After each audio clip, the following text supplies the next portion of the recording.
তো বন্ধুরা, আজকে তোমাদের সাথে আমি এমন ধরনের এক মাংস রেসিপি শেয়ার করব যেটা কিন্তু মাংস না।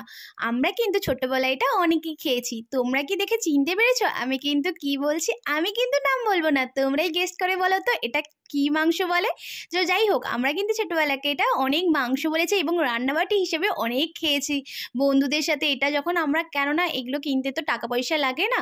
তো যাই হোক, তোমরা যদি গেস করে বলতে পারো অবশ্যই কিন্তু আমাকে কমেন্ট করে জানাও। চলো তোমাদের সাথে আজকের রেসিপিটা শেয়ার করব।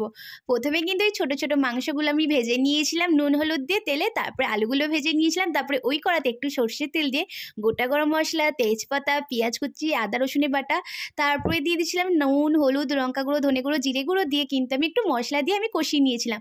তারপরে এই ছোট ছোট মাংসগুলো আলুগুলো দিয়ে আমি জল ঢেলে দিয়েছিলাম, তারপরে নামানোর সময় একটু ধনেপাতা দিয়েছিলাম। That's it. এভাবে কিন্তু আমার রেসিপিটা হয়ে গেছে।